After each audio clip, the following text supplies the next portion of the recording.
Olá, meus queridos amigos, muito bom dia, gente, muito bom dia. Começando com o carinho de sempre, uma nova pílula do nosso amado Evangelho. Que bom, luz e paz. Novamente aí ao seu coração, luz e paz para a sua vida. Gente, até que ponto que a imposição é capaz de fazer uma pessoa despertar espiritualmente e resolver os seus problemas? Será que realmente essa é a melhor estratégia? Quando você vê uma pessoa difícil do seu lado, assim, na tua família, em algum lugar, e às vezes dá vontade da gente ir lá, empurrar a goela abaixo, não é assim que as pessoas falam, né? Verdade. Ah, se eu pudesse rachar a cabeça, metaforicamente falando, pelo amor de Deus, né? Para colocar esse conteúdo dentro, né, do fulano, porque meu filho não entende, meu marido não entende, e, enfim, você já deve ter entendido o que eu falei, né? Quantas vezes a gente ouve situações dessas? Mas será que realmente essa é a melhor estratégia? Sabe quem vai responder para nós? Ninguém mais, ninguém menos que Jesus. Escuta só, no livro Jesus no Lar, que é uma das pérolas que nosso amado Chico Xavier nos trouxe pela psicografia de Neio Lúcio, sempre falo de Jesus no Lar, esse é um livro dos meus prediletos que eu uso para o meu evangelho no lar. Nós temos 50 histórias de Jesus junto com os discípulos, né? Normalmente, a maioria delas em Cafarnaum, lá na casa de Pedro, com as reflexões que eles faziam no Evangelho no lá na casa de Pedro, que a Bíblia não conta, são histórias inéditas. E no capítulo 15, nós vamos ver a narrativa O Ministro Sábio. Então, eu vou abreviar para vocês aqui, né? A narrativa começa dizendo que Mateus, o apóstolo, né, falava de uma maneira solene, né, sobre a missão daqueles que têm responsabilidade sobre as grandes massas, as pessoas, os administradores e assim por diante, né, em relação à dificuldade dos servos. E aí a discussão ia noite adentro. Então Jesus, né, prestando atenção que todo mundo estava esperando uma palavra dele a esse respeito, ele contou mais ou menos a seguinte história. Eu vou abreviar a história e você, lógico, depois vai ler com detalhes. O que acontece? Jesus fala que tinha um reino muito distante, né? E de repente, nesse reinado, apareceu uma revolta. Uma determinada quantidade de pessoas no reino se revoltou. E aí, claro, o rei ficou muito preocupado com essa revolta, né? Sem saber o que fazer, começou a procurar alternativas para resolver esse problema da revolta. A primeira coisa que o rei fez, gente, foi pegar um juiz e mandar o juiz para lá para tentar resolver a situação. Jesus conta, mas não deu certo não. O juiz começou a criar lei, uma lei atrás da outra, pode isso, não pode aquilo, e a revolta só piorou, né? Porque eles ficavam extremamente enraivecidos com o juiz que estava na posição dele destacada, né? Criando lei uma atrás da outra, mas sem entender o que realmente estava acontecendo. Bem, percebendo o que tinha acontecido, Jesus fala que o rei mudou a estratégia, né? No lugar, ele colocou então um homem que falava muito bem. Ah, esse homem, né, um doutrinador, falava coisas bonitas, façam isso, não faça aquilo, a vida é feita dessa forma, temos que ter paciência, mas ele mesmo não sabia de nada do que o povo estava passando, era só gogó, né? Só conversa fiada, falava, mas de uma realidade que ele, na verdade, não conhecia. Ai, a revolta só piorou.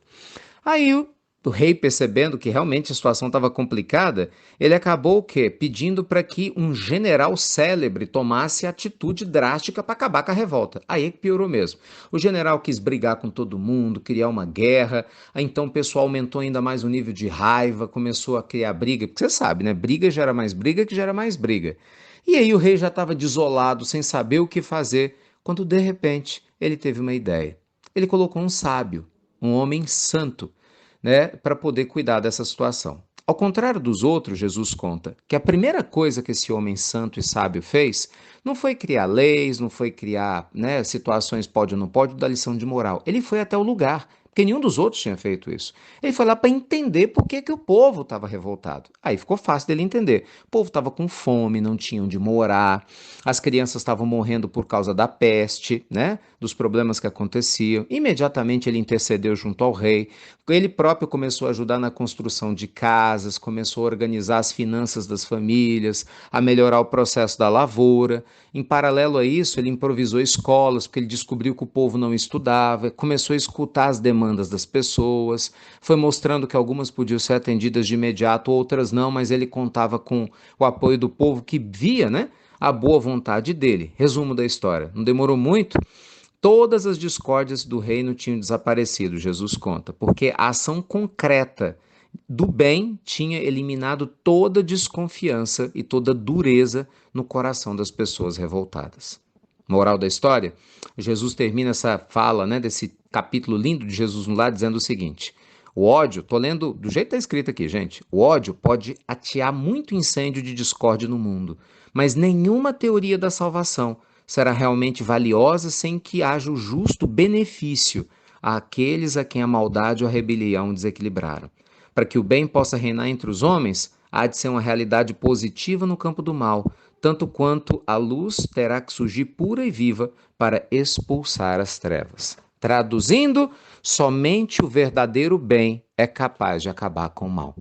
Por isso, meus amigos, que quando a gente vê uma pessoa revoltada, se você chega e só se revolta com ela, nunca resolve, não é? Não adianta, a gente vai ter que ter paciência, por mais duro que seja, carinho. Às vezes, claro, falar sim, falar não, ser firme, mas um firme com amorosidade, entende? Às vezes você vai ter que ter uma distância terapêutica, adoro essa expressão, né?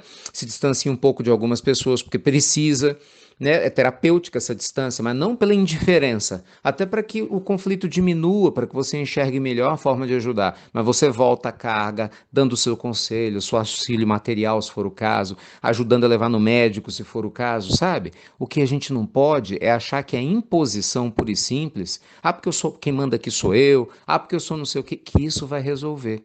Veja, gente, que Deus que é Deus, ele não se impõe. Ele deixa que cada um de nós colha o fruto daquilo que a gente planta. Por que nós, né, achamos que fazendo o oposto vai ser diferente? Fica aí a fala de Jesus para as nossas reflexões do nosso dia. Tá bom? Deus te abençoe e proteja. Estou te esperando em Maceió, hein? Semana que vem, dia 16 e 17, palestra beneficente, uma sobre mediunidade e intuição, que vai ser maravilhosa, né? Tenho certeza, para a gente estreitar os laços com os amigos espirituais na nossa vida cotidiana. Estou te esperando. E a outra, como se libertar da depressão pelos caminhos do amor, muito importante, falando sobre a inteligência emocional, o cuidado da nossa mente, que a gente tem que ter para não cair em desânimo. As palestras são gratuitas, gente, sempre beneficentes, né? Maior carinho.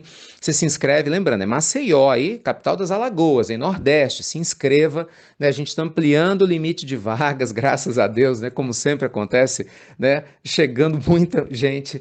E tragam as doações para a gente poder auxiliar as instituições de caridade, normalmente alimentos e fraldas que as instituições precisam, tá bem? O link está no site do Instituto Namastê e divulgado aqui com a Pílula do Evangelho. Um beijo grande no seu coração, luz e paz, e vamos refletir, viu, sobre esse ensinamento profundo que Jesus nos oferece. Até breve! Até muito, gente! Muito breve!